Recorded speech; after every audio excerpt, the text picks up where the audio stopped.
I just wanted to kill some time, everybody. Anyone who's watching this later on, I decided to go live because I was tossing up whether to do a video or not, but I thought I'd prefer to have some real-time interaction and ask a couple of questions, and I might sniff a couple of things. I don't want this to be a long live stream. I didn't announce it, and it's all very impromptu. As you can see, scrolling across the bottom of the screen, I want to ask a question because recently on some of my videos I've had a couple of comments about the perfumes that I've reviewed, and look, I'm generally speaking, it's usually a guy who'll make a comment about something I've reviewed that may have been marketed to women or even was unisex. And hey, Rich, how you going? Sorry, I didn't see you there. And basically, their comment was, "Oh, this was just too feminine for me." I find that mostly guys find a perfume too feminine as opposed to women finding something too masculine for them.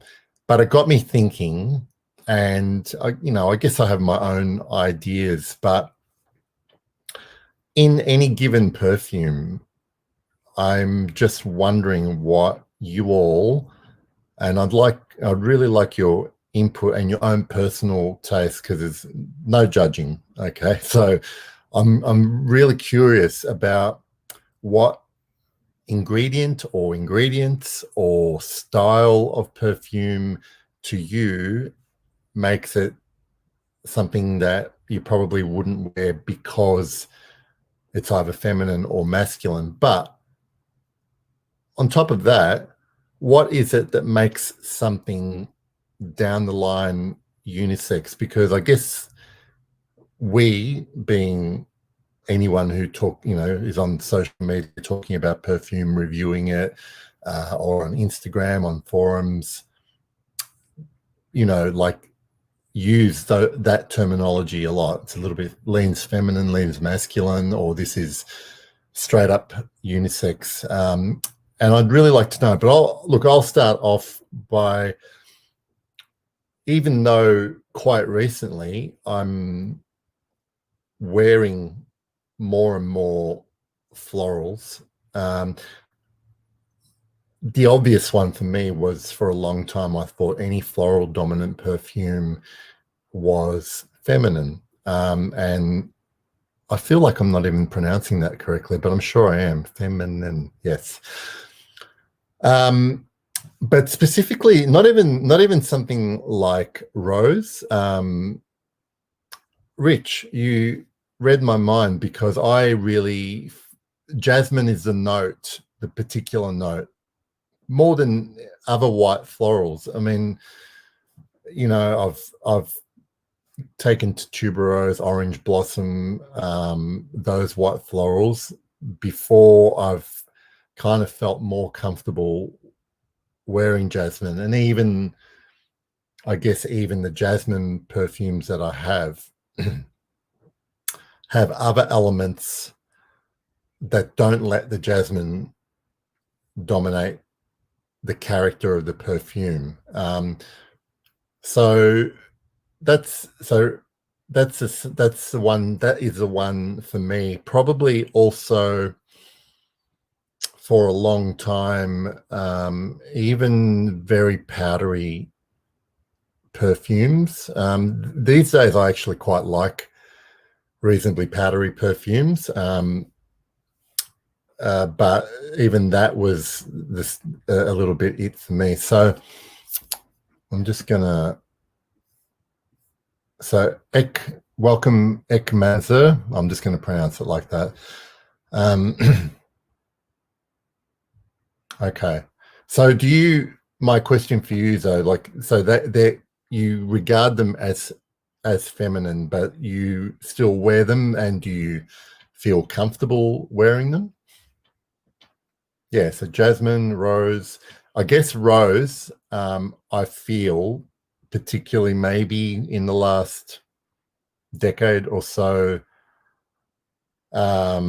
rose specifically paired with oud has become a real masculine, uh, well, a genre that's become really popular with men. Fruity, that's the interesting one. Fruity perfumes, I still haven't come around to, or maybe it's just because I haven't found one I really, really enjoy. But yes, you're right. Fruity, not citruses, but kind of berries, peach, all of those kind of things, stone fruits.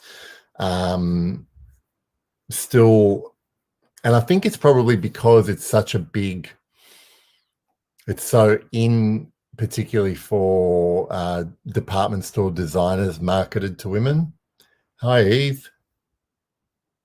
I promise I'll try and put you to sleep. Just listen to my voice. Breathe in and out. Or just watch for 5 minutes. You'll get bored. Hi, Kelly. Good point. Good point.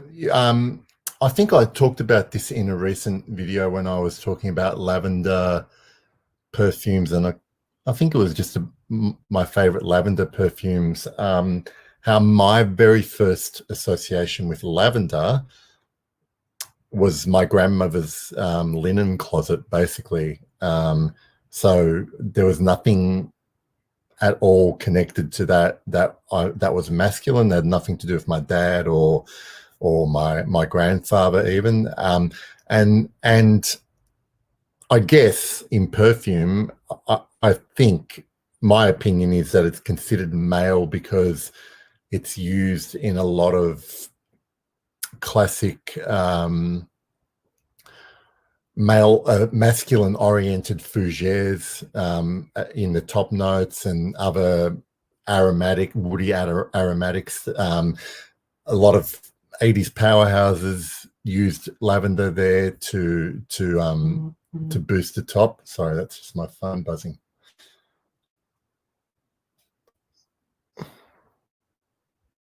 Yeah, so that's interesting, but I get your point, Kelly. What about unisex though? Like what would you pinpoint in a perfume that made it unisex? Is it a little bit, is it like a good balance of those feminine notes and the masculine notes? So there's something in it for everybody. I've kind of always said that it would just be really good, and I understand why it's done specifically for marketing and increasing. Well, is it increasing your market? I guess there's some marketing logic behind it to make a product and aim it at men or women. But I do like that most. I do like that most niche indie perfume doesn't use this convention at all, and basically makes a perfume creation. And if you're a guy, if you're a girl or whatever, and you like it, you wear it.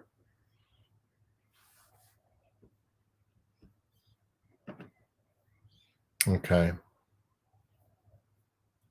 Yeah. Okay. It's really interesting, but this is probably going to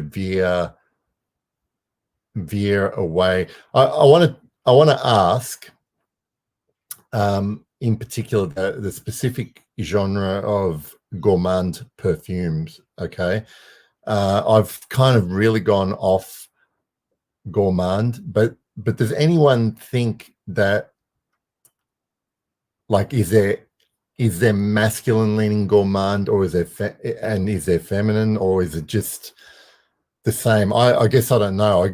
Is it totally about the specific notes that we talked about earlier being in there?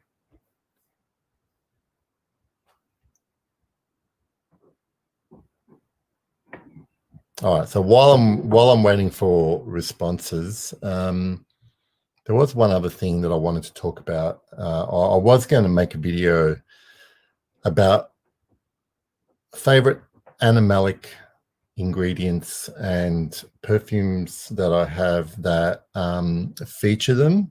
So how am I going to start this? I'm no, hey Hillary, I'm no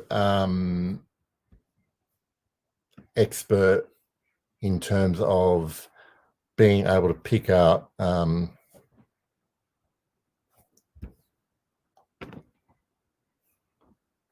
yeah, yeah. Like marketing definitely has a lot to do with it.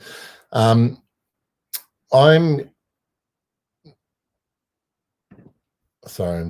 I'll go through the comments. Yeah. Okay.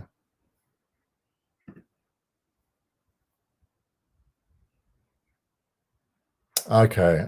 That's interesting.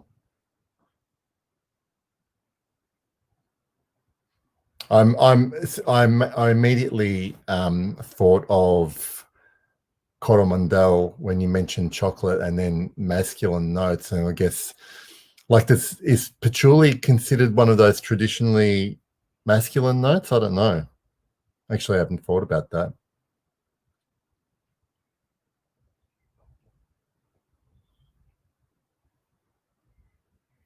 Actually, I should ask, what is everyone's scent of the day today?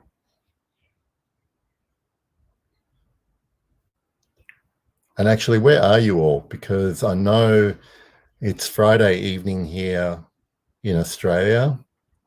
I guess it is, depending on which coast of the US you're in, it's like the middle of the night, probably. Um, Going from Thursday to Friday. And in Europe, morning, good morning, happy Friday. Hello, hi Fragrance Hunter. Hello, Lannon. Um, what am I wearing today? I nearly forgot. I forgot what I'm wearing. Oh, I'm wearing the third man from Caron. Hey, Timo. How are you, my friend? Yeah,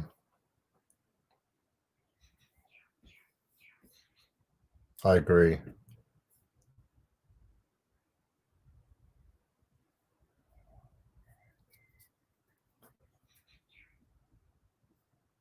So I guess you don't have to wake up early, do you, Hillary? Um, yeah, okay.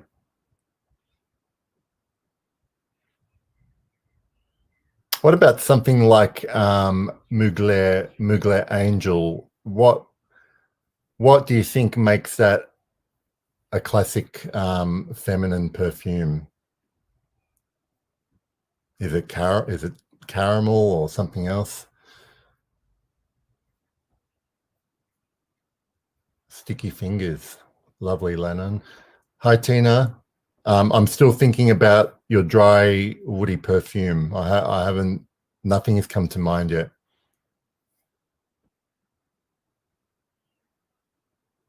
I wish I could sleep in too.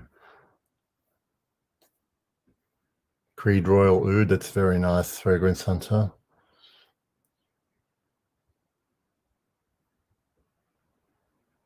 Yeah.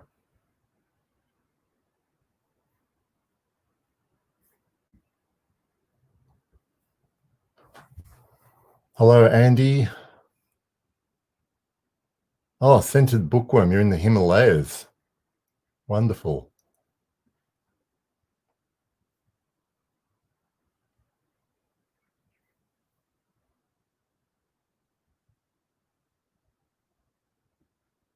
Midnight in California sounds like a good country and western song, Eve.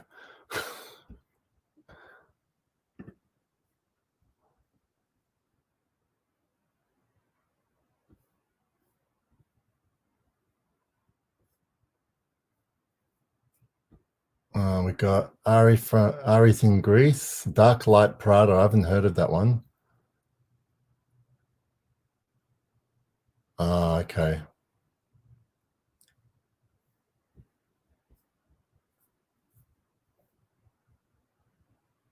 Oh, beautiful. Dior Sauvage Parfum, Timo. It's awesome.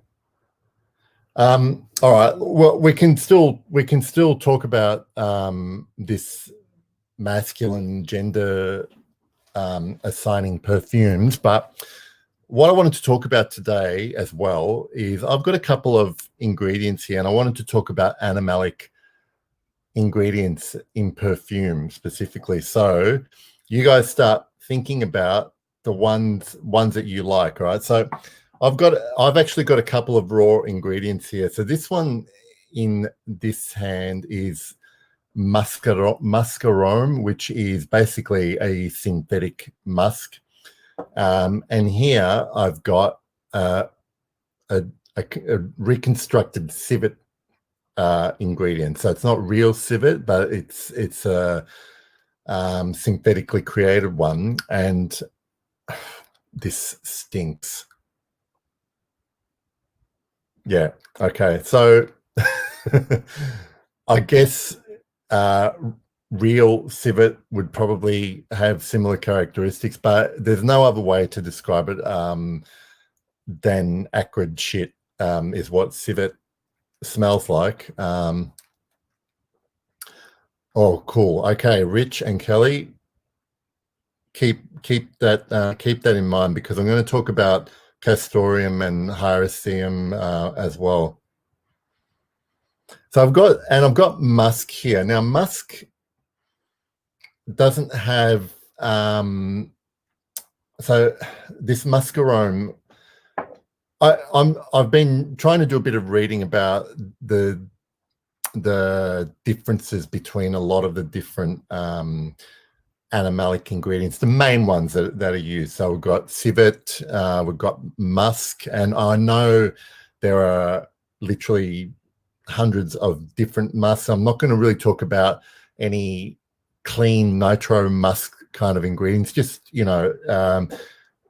basically the type of effect that you would get from real deer musk is kind of what I'm thinking about. Hyrax. What else? And castoreum. Okay, so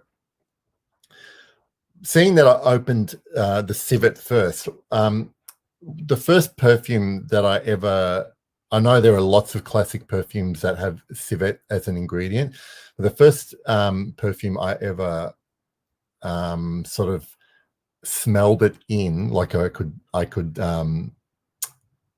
pick it out, was Kouros, Yves Saint Laurent's Kouros. I'll talk about ambergris as well, Fragrance Hunter.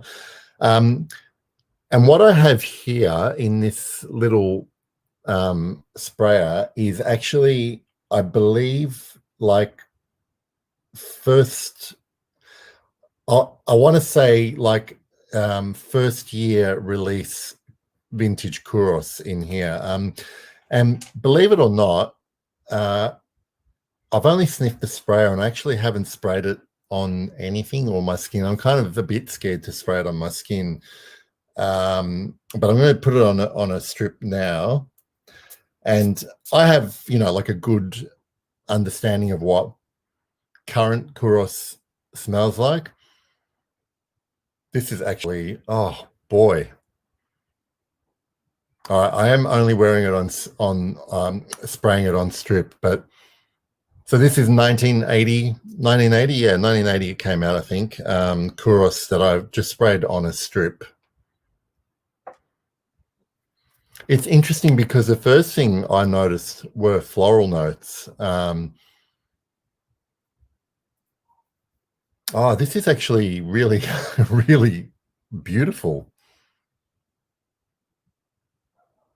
And so what I want to say is whatever animalic's being used in here, obviously you would not, a perfumer would learn how to use animalics very carefully. And most of these ingredients are also used as, what's the word I'm looking for? To extend, to bind the ingredients, extend the life of the scent. But here, the touch of animalics have just boosted all the florals, and I'm pretty sure that it's in combination also with the honey note that Kuros has, and the honey is almost like a, um, I guess you would describe it as slightly Uranus, and I think like it's obvious that this is where the Kuros, men's public bathroom vibe comes from, but really that's kind of doing it such a disservice, because I find this to be a really, really rich, beautiful, deep, like almost like it's a floral animalic fougere to me.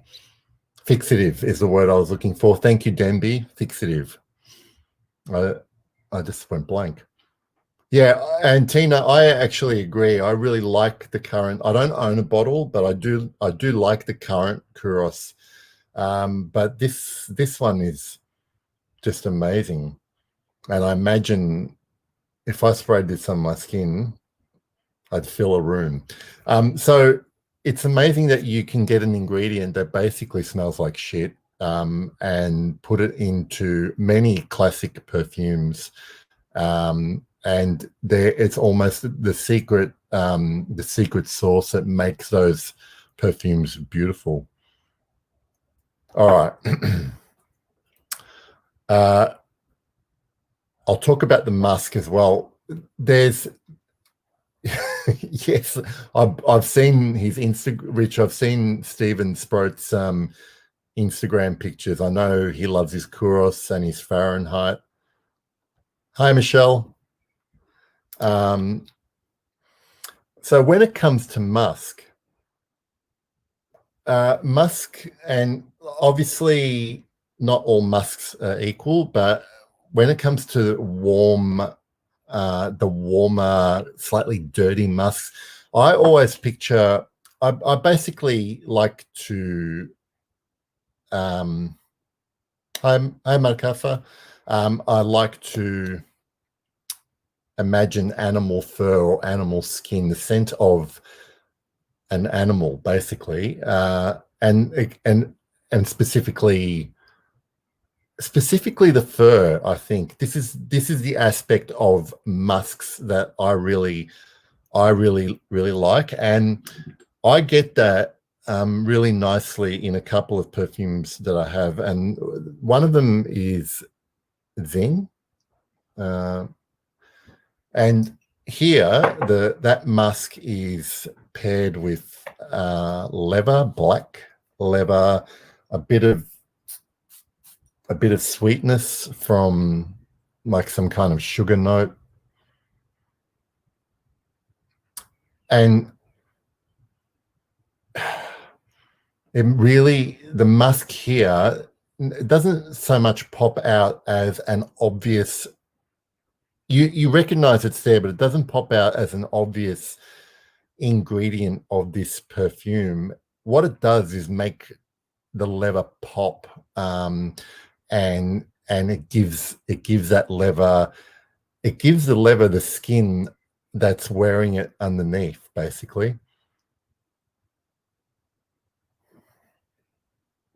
And I just want to show Lennon. I just want to show this comment because, interestingly enough, I remember reading and you might have to do a Google search, reading an interview with Maurice Roussel, who composed Masque Ravageur.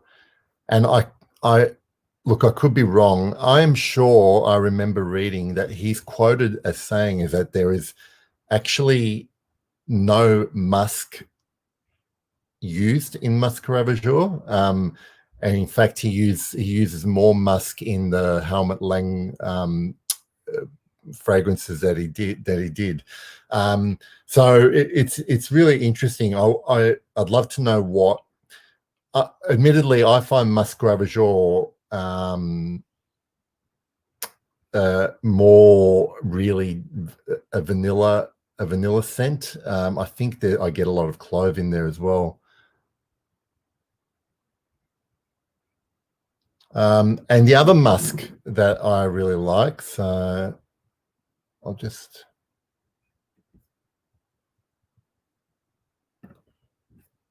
So the other musk that I really like is, and this good timing, Andy, because this one here, Musk Tonkin from Parfum d'Empire. So given the name, you would think it's all about trying to replicate Tonkin Deer Musk. To me, this is just really a beautiful floral perfume that it's floral, but it's it's just boosted by the musk. Like it amplifies all the headiness of whatever flowers are in here. This one is, there's a lot of, I pick up a lot of jasmine in here, and the musks basically just amplify all the indolic characteristics of the jasmine. And it's beautiful, and it comes across as warm and furry again when it starts to dry down. But there is nothing stinky. I don't find anything stinky or particularly challenging about some musk perfumes. Now, I haven't tried Musk's Kubla Khan from Serge Lutin, but I mean, I haven't worn it. I remember smelling it maybe once, maybe a couple of years ago. I don't remember finding it terribly challenging scent. All right, so yeah, okay, so okay, yeah. So I actually do like. I actually quite like musk. The next ingredient I want to talk about is castoreum. Now, to me, I only smelled actual castoreum once last year when I was lucky enough to go to Grasse and go to the museum there. I forget what it's called, but it's a big perfume museum in Grasse, and they have all the ingredients there for you to smell. And what I get from castoreum is, to me, it's one of the nicest animalic ingredients. It is, to me, it's the main characteristic for me is it's quite leathery. It feels, it's got this kind of damp, earthy smell as well. It reminded me of a leathery damp forest floor. And it's got that kind of characteristic to it. And the two perfumes that really bring that facet out is I've got a bottle of Currant, but this is vintage Yataghan from Caron. And yes, it's kind of in the opening herbal, lots of fresh pine, but when it dries down, that castoreum is what brings it all home. It's like where Yataghan reminds me of an 8-hour time lapse of a forest growing and dying at the same time and decomposing into the ground. That's how I think about yet again when I wear it. And the other one of my favorite Chanel's is Antaeus, which also, this is the current one, and I'm sure vintage Antaeus probably had a more prominent castoreum, probably used real castoreum. But here it is, oh boy. I always forget how good this is. Here it's paired with rose, and it gives the castoreum contributes to the leveriness of Antaeus, and it's paired with really dark herbal moss and rose, and it's just, God, it's beautiful. It's beautiful. And Michelle, it's funny that you mention Salome, because now I'm going to talk about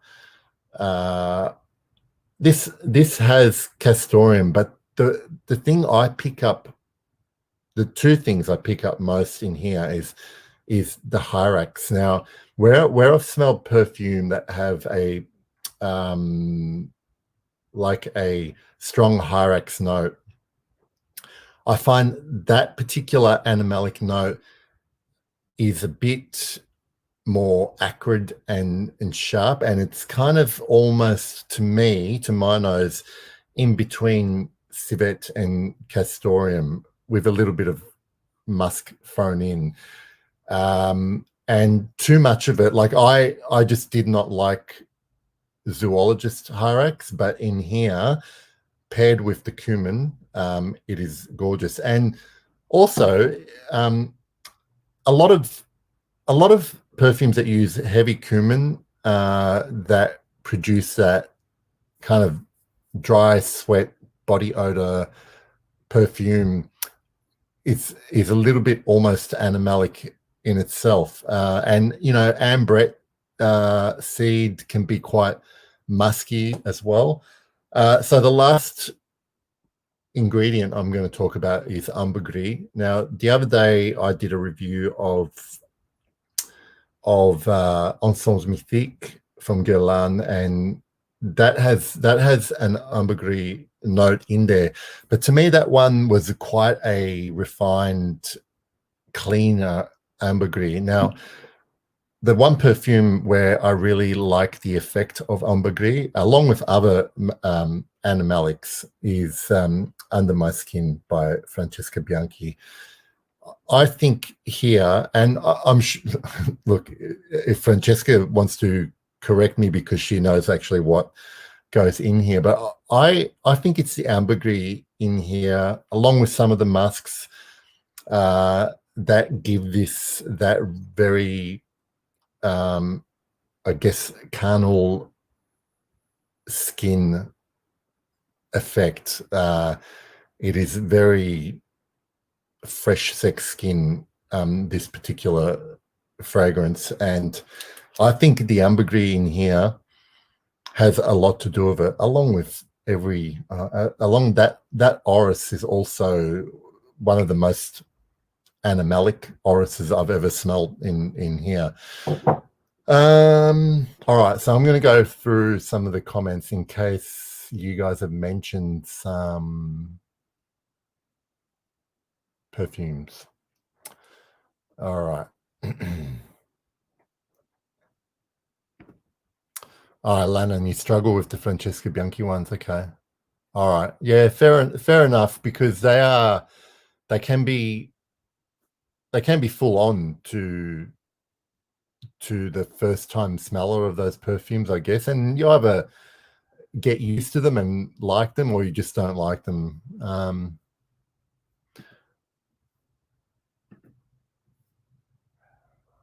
Yeah. Yeah, I agree, Tina, about yet again. I can see where that.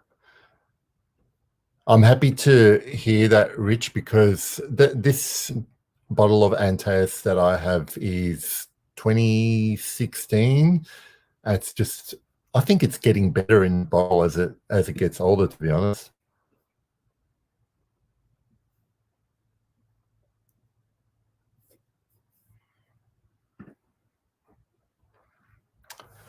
Hi, Nick.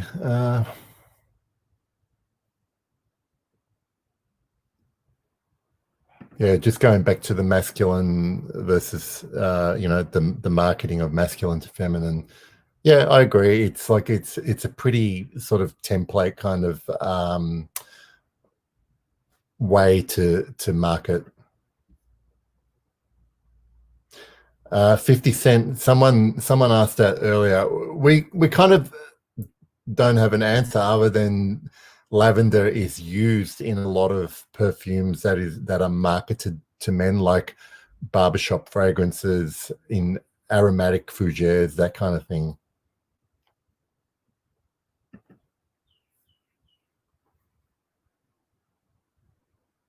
Yeah, Kelly, the Francesca Bianchi DNA is not one, I guess, that's really like the type of DNA that everyone is going to love. And I don't, there's a couple in the whole line that I don't actually like. So, Figment Man, Andy, I haven't smelled Figment Man.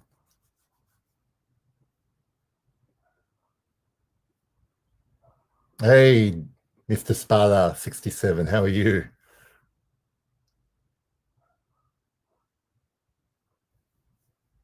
Oh, I'm glad you're enjoying it.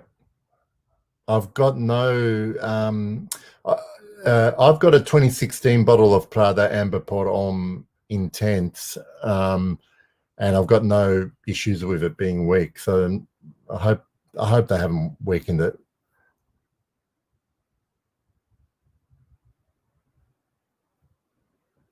Yeah. Well, look, the problem with those, so Marcafa, the problem with those aroma chemicals like ambrox and amberwood, is not so much that those aroma chemicals themselves are bad, because I um, I have some ambroxan here at home, and I actually like how it smells. I think they've just been overused, and that you smell them in everything basically, and that's what makes everything end up smelling the same when you go in a department store.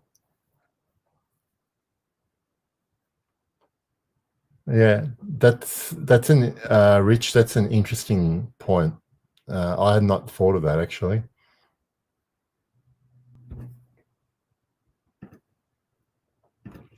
Um, Sorry if I mispronounce your name, Sabes. What makes 1899 Hemingway a masculine fragrance? Look, I had a small decan of that a long time ago, and I did do a review. This is one of my least favorite from Histoire de Parfum. I actually didn't find it particularly traditionally masculine, that perfume. It's spicy, but it's kind of sweet as well, and maybe because a lot of people think that it kind of smells like Spice Bomb. I'm not sure. So Dior Leather Oud is kind of. I didn't talk about oud as, and oud, of course, can have very animalic facets as well, from poo, cheese to leathery facets. You can find it in oud, real oud, of course.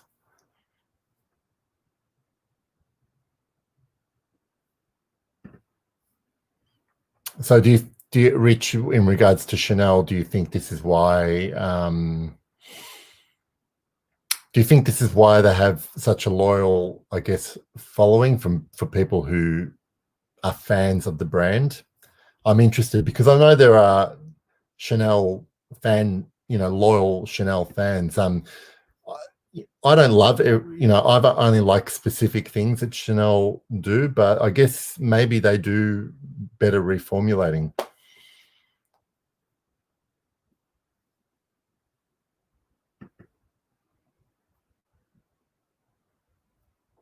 Lannon, if you wear Monsieur from Frederic Malle. Okay. Habit Rouge, good choice. I can imagine Habit Rouge would smell great on anyone.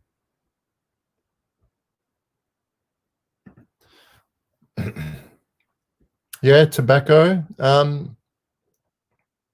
particularly non-sweetened tobacco, I guess. Oh, yeah, actually, Andy, maybe I have smelled Figment Man because I do remember smelling something quite earthy.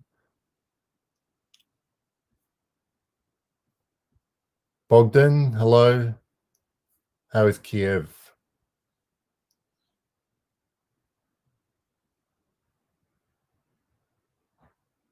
Yeah, probably. Yeah, you're probably right. I do agree with you with tobacco because you do find them more in masculine marketed fragrances.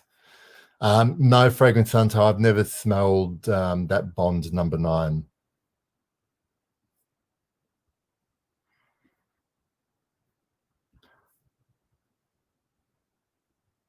Good morning, RM. I hope I'm not bothering with your work.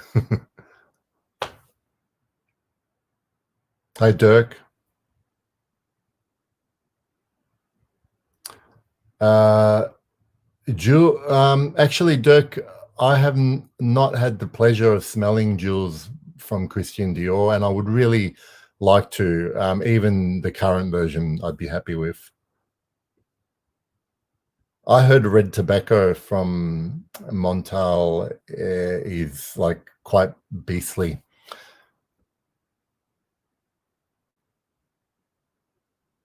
Oh, I'm sorry to hear that about Histoire de Parfum, Kelly. It's one of my favorite houses. Sorry. Wet dog.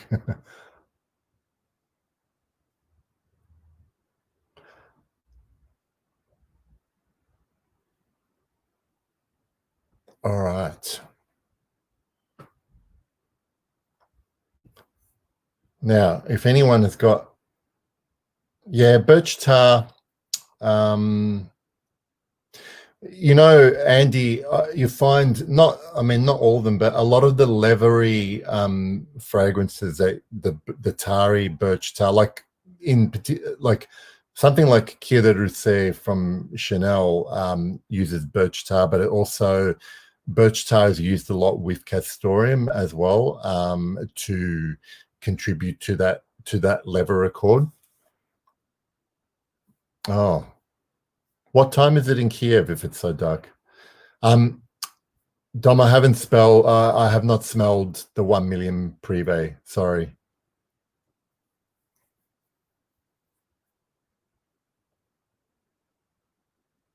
I've got Encre Noir Sport Ekmanzer, but I don't have the original Encre Noir. I don't think Encre Noir Sport smells like that.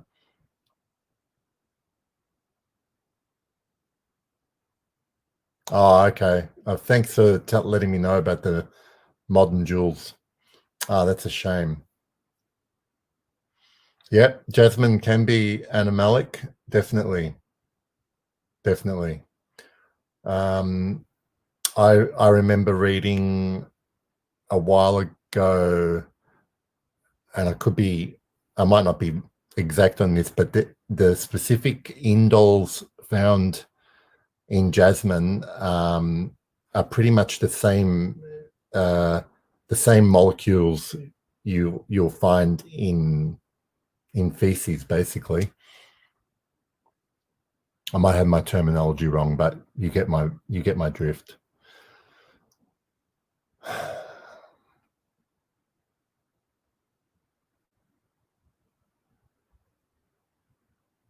Non-sweet rose facets, okay. So are there particular rose fragrances, Marcafa, that you find more masculine than feminine?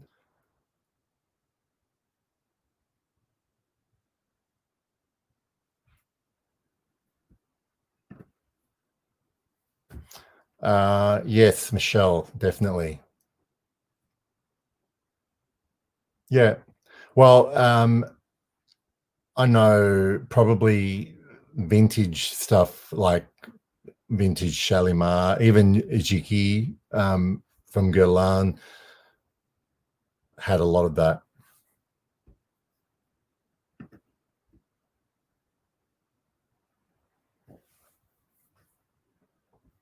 Oh, 50 Cent, that's sacrilege.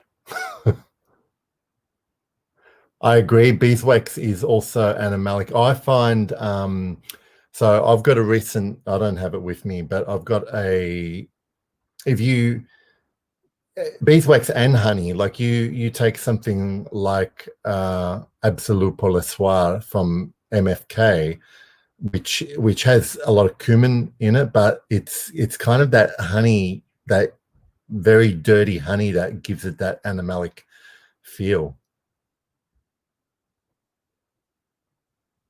Yeah, it's true, Sarah.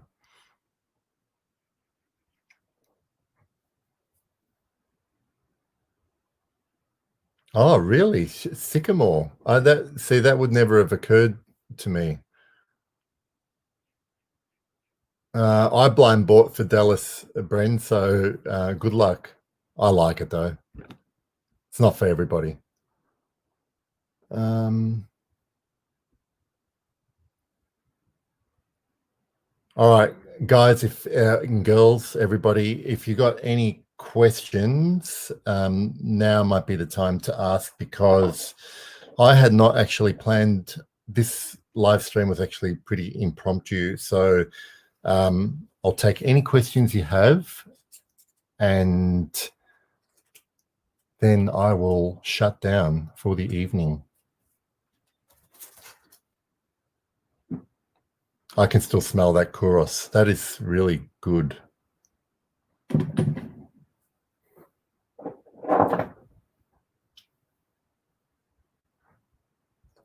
All right. Thank you all for coming on and contributing and answering my questions while I was bored on a Friday evening. I hope you have all have a great weekend. Stay safe, wear your masks, social distance, look after yourself. I'll see you all later.